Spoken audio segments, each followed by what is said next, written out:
From persecuted heretic to protected prophet, Jacob Frank's journey took another astonishing turn as he carved out a realm of influence in the heart of Catholic Europe.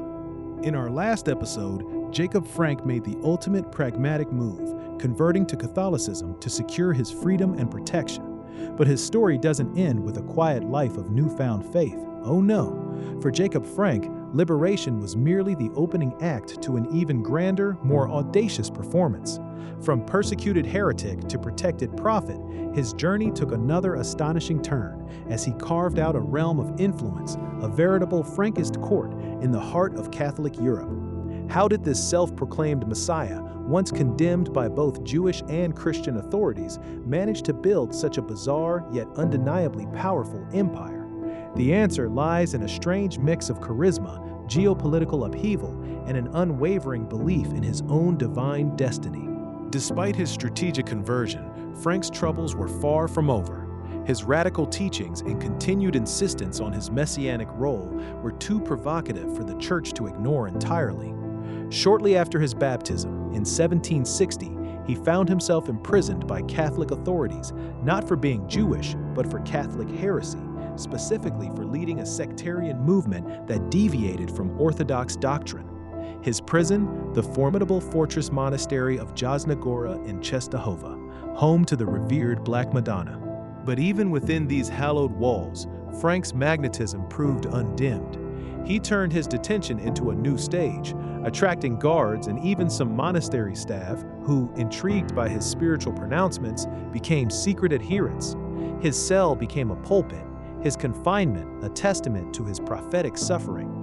Frank's unexpected deliverance came not from a divine miracle, but from the brutal realities of 18th century European geopolitics.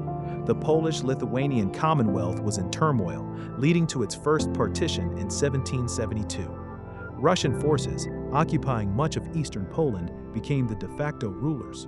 For reasons still debated by historians, Empress Catherine the Great's administration saw Jacob Frank as a potentially useful tool.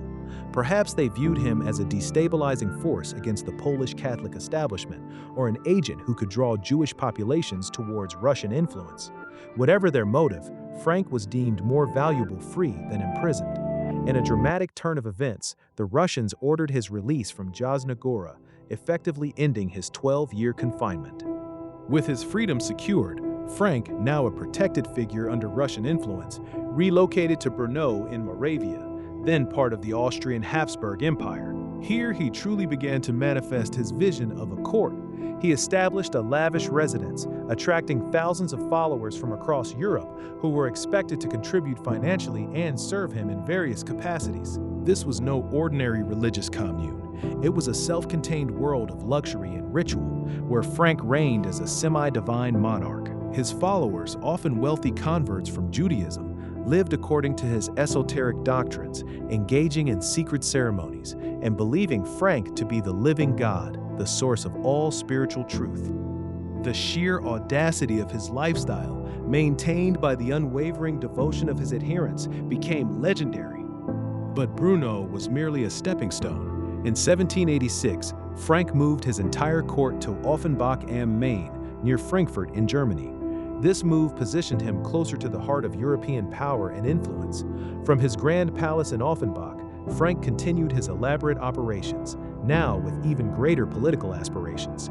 He dispatched agents, often his own beautiful and charismatic female followers, to the courts of European nobility, attempting to forge alliances and influence political decisions.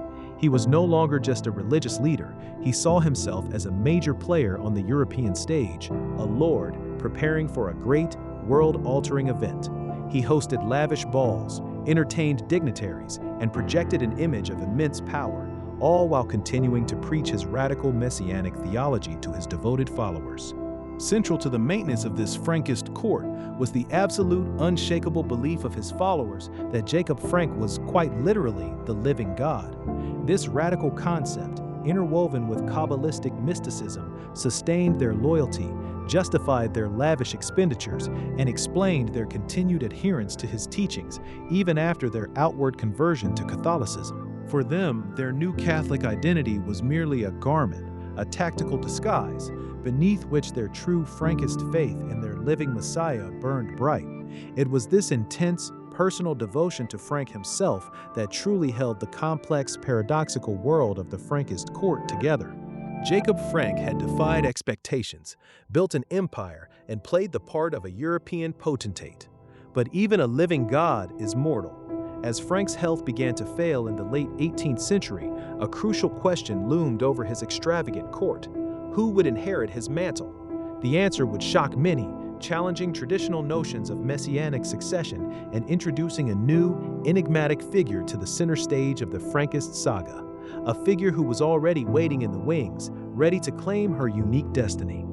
Join us next time as we explore the unprecedented rise of Jacob Frank's daughter, Eva, a female messiah in an age of patriarchal faith.